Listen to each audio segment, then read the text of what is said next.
ములక్కాడ పులుసు. ఎమ్మి ఎమ్మి పులుసు.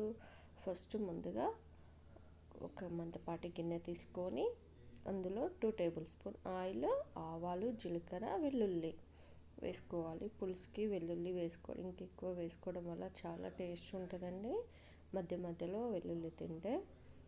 తర్వాత పచ్చిమిర్చి 4 వేసుకున్నానండి. చాలా బాగుంటుందండి ములక్కాడ పులుసు, చాలా చాలా బాగుంటుంది.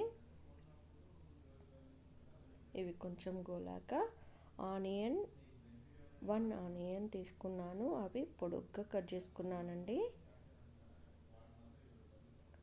ఇవి కొంచెం దూరగా వేగాక, పులుసు కదండి మందపాటి గిన్నె తీసుకోవాలి అండి.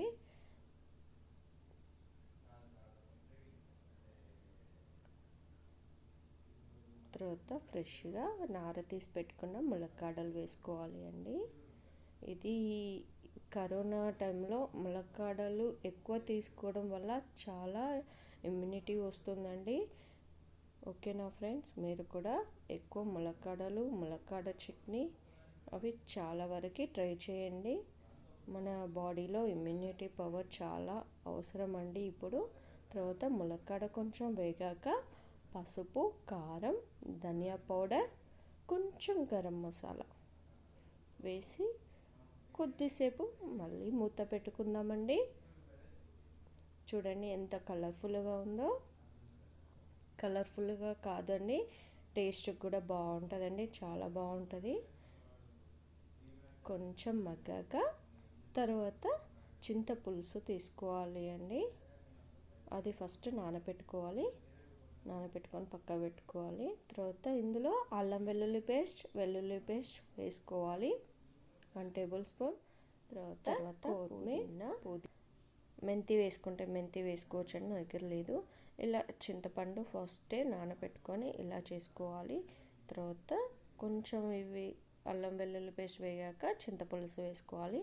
అందులోనే కొంచెం బెల్లం, పులుపు ఇష్టం లేని వాళ్ళు బెల్లం వేసుకుంటే కొంచెం స్వీట్గా ఉంటుంది. పులుపులో బెల్లం వేసుకోవడం వల్ల చాలా టేస్ట్ వస్తుందండి. నేను చెప్పడం కాదు, మీరు కూడా ట్రై చేయండి. సాంబార్లో కూడా కొంచెం బెల్లం వేస్తే చాలా బాగుంటుంది. ఇలా అయ్యాక కొంచెం మళ్ళీ ధనియాల పౌడర్ వేసానండి, సాల్ట్ వేసాను లాస్ట్లో. చూడండి ఎంత మసులుతుందో.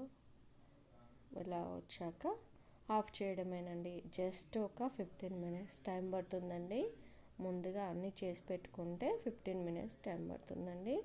చాలా టేస్ట్ ఉంటుందండి. సి విటమిన్ ఉంటుంది ఇందులో. ములక్కాడలు చాలా ఇమ్యూనిటీ అండి. ఇప్పుడు చాలా చాలా బెటర్ రెసిపీ అండి అనుకుంటున్నాను. మీరు కూడా ట్రై చేస్తారని అనుకుంటున్నాను. అంతే friends, thank you for watching. Please subscribe చేయండి, లైక్ చేయండి, షేర్ చేయండి. Bye bye.